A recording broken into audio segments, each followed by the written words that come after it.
पुराण, ये नाम सुनते ही दिमाग में क्या आता है?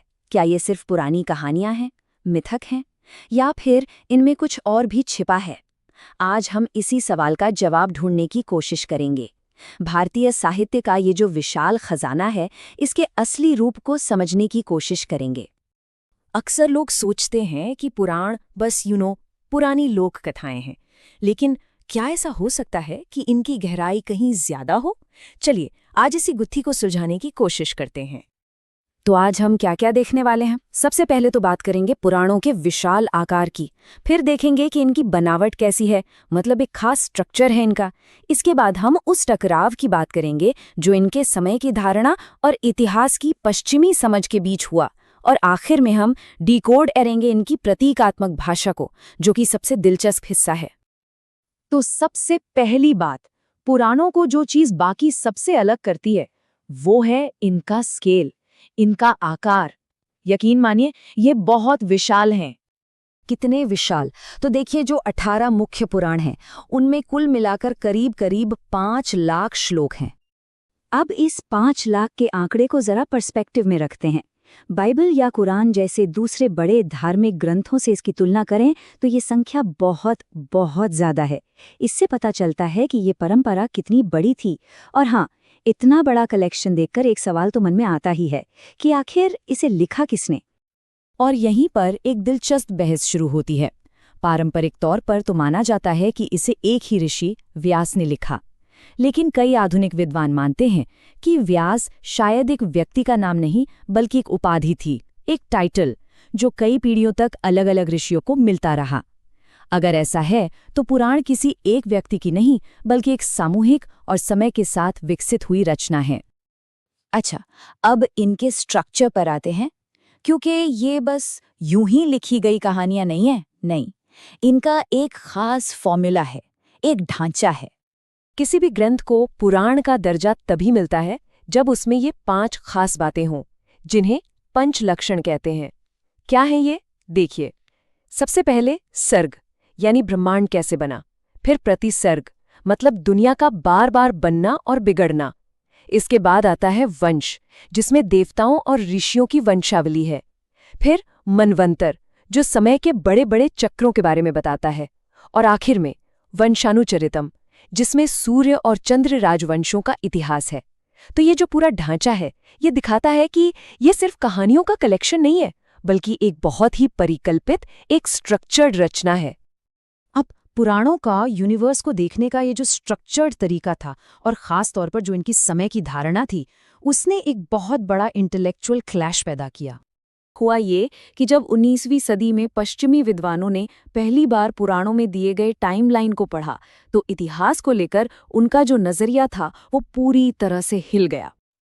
देखिए, टकराव कहाँ था?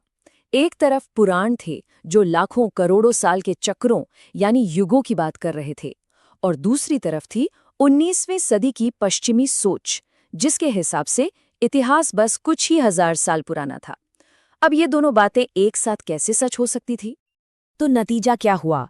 क्योंकि वो इन लंबी चौड़ी टाइमलाइंस को अपने हिस्टोरिकल फ्रेमवर्क में फिट नहीं कर पाए, तो मैक्स म्यूलर जैसे विद्वानों ने कह दिया कि अरे ये तो सब माइथोलॉजी है, कोरी कल्पना है, और बस मिथक का ये लेबल लगाकर इन ग्रंथों के असली मकसद को एक तरह से नजरअंदाज कर दिया गया। लेकिन पुराणों को समझने की असली चाबी शायद कहीं और है। इन्हें लिटरल हिस्ट्री की तरह पढ़ने की बजाय अगर हम इन्हें एक सिंबॉलिक लैंग्वेज, एक प्रतीकात्मक भाषा की तरह देखें, तो एक ऐसी भाषा जिसे गहरे फिलोसॉफिकल ट्रूथ्स को बताने के लिए बनाया गया था। चलिए कुछ उदाहरण देखते हैं। जैसे देवी सरस्वती, उनके हाथ में वीणा भी है और वेद भी। तो वो सिर्फ संगीत या ज्ञान की देवी नहीं है, ये एक प्रतीक है कि ज्ञान, वेद के साथ कला और आनंद, वीणा का होना भी जरूरी है, वरना जिंदगी सूखी और बेरस हो जाएगी।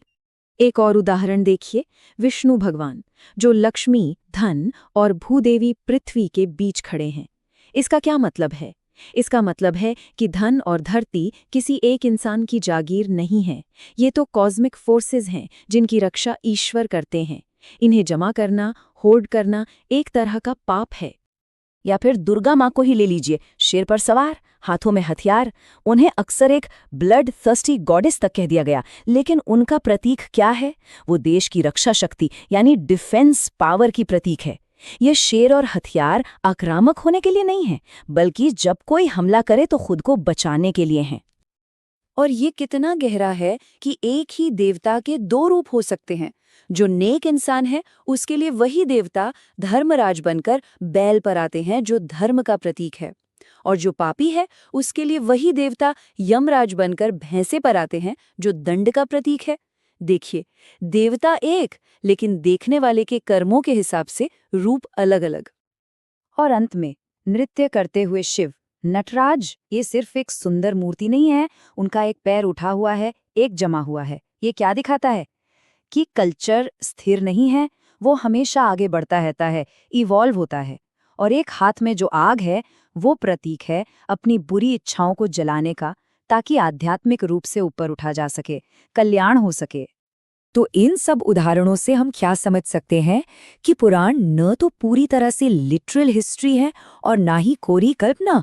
ये एक अलग ही जॉनरा है जिसे इतिहास पुराण कहते हैं। ये एक ऐसा सिस्टम है जो वेदों और उपनिषदों के मुश्किल फिलोसॉफिकल आइडियाज को आसान प्रतीकात्मक कहानियों के जरिए आम लोगों तक पहुंचाता है। तो ये हमें एक बहुत बड़े सवाल पर लाकर छोड़ देता है। अगर पुराणिक सिंबॉलिक कोड हैं, तो दुनिया भर में ऐसी और कितनी मिथिकल कहानियां हैं जो शायद वो हैं ही नहीं, जो ऊपर से दिखाई देती हैं। और कितने ऐसे रहस्य हैं जिन्हें अभी डिकोड किया जाना बाकी है। वीडियो पसंद आए तो साइकोजीनियस चैनल को सब्सक्राइब जरूर करें